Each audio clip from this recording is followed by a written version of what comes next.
नमस्कार विद्यार्थी मित्रांनो, बघा statistical modelling for machine learning त्यातलं एक लेसन आहे स्टॅटिस्टिकल मेथड. बघा प्रूव्ह दॅटचं एक्झाम्पल आहे. Prove that a least square line always passes through the point x bar and y bar. बघा आपल्याला ही जी लाईन आहे ऍट लीस्ट स्क्वेअर लाईन ही आपल्याला prove करून द्यायची आहे. तर बघा पहिली केस 1. बघा केस 1 मध्ये बघा equation for the least square lines. बघा equation for the least square line. आता equation of the least square line मध्ये बघा तर सगळ्यात पहिल्यांदा आपल्याकडे जे इक्वेशन आपल्याला घ्यावं लागणार आहे ते आहे y इज इक्वल टू बघा y is equal to a plus b into x. लक्षात y is equal to a plus b into x. बघा याचं एक नॉर्मल इक्वेशन आपल्याकडे कसं असतं, नॉर्मल इक्वेशन याला आपण समजा म्हणूया इक्वेशन नंबर 1. नॉर्मल इक्वेशन मध्ये बघा summation of y is equal to n a plus b into summation of x. याला म्हणूया आपण इक्वेशन नंबर 2. बघा इथपर्यंत झाल्यानंतर आपण काय करू, डिवाइड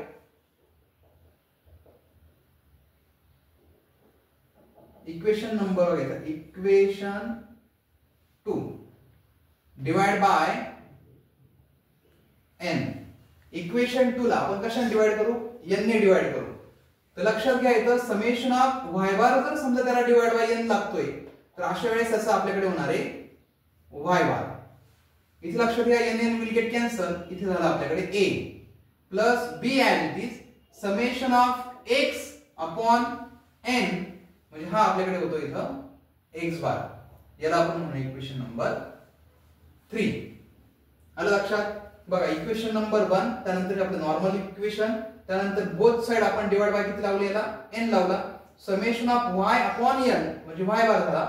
इथं n विल गेट कॅन्सल झाला. इथे लक्षात घ्या summation of x upon n म्हणजे हा किती झाला x बार. तर नेक्स्ट स्टेप मध्ये बघा आपल्याला करायचं आहे इक्वेशन 1 मधनं इक्वेशन 3 आपण काय करू, मायनस करू. बघा इक्वेशन बघा सबट्रॅक्टेड इक्वेशन 3 फ्रॉम इक्वेशन 1 मधनं आपण इक्वेशन 3 काय करू, सबट्रॅक्ट करू. म्हणजे लक्षात घ्या y मायनस y बार. बघा इक्वेशन 1 मधनं इक्वेशन 2 आपण 3 काय करतोय, मायनस करतोय म्हणून y मायनस y बार. इथे लक्षात घ्या प्लस a मायनस हे समजा विल गेट कॅन्सल. इथं बघा b आपल्याकडे तर b आपण समजा कॉमन घेतला b bracket x minus x बार. समजा ही झाली आपल्याकडे ही पहिली केस. आता समजा सेकंड केस मध्ये समजा आपण इथे बघूया. बघा इथे मी केस सेकंड घेतो. बघा सेकंड केस मध्ये फक्त आपण उलट इक्वेशन लिहू. म्हणजे काय y च्या ऐवजी x घ्या म्हणजे x is equal to a plus by. म्हणजे फक्त आपण इंटरचेंज केलं. x च्या जागेवरती y घेतला आणि y च्या जागेवरती आपण x घेतला. त्यानंतर परत ही स्टेप करायची आपल्याला नॉर्मल इक्वेशनची.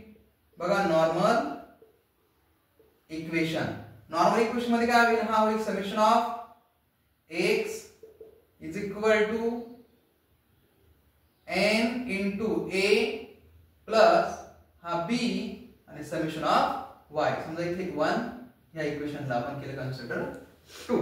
फक्त अपोजिट आपण काम करतोय. त्यानंतर बघा इक्वेशन 2 ला आपण फरक कशाने डिवाइड करू, both side divide by n divide लावू. बघा याला समजा मी डिवाइड बाय n चा कन्सिडर केला. इथे लक्षात घ्या डिवाइड बाय n झाल्यानंतर समेशन ऑफ y ला आपण n चा डिवाइड लावला तर आपल्याला कोण मिळतोय y बार. तसेच जर समेशन ऑफ x त्याला डिवाइड बाय n म्हणजे हा होतो आपल्याकडे x बार. म्हणजे फक्त उलटा करायचं आहे.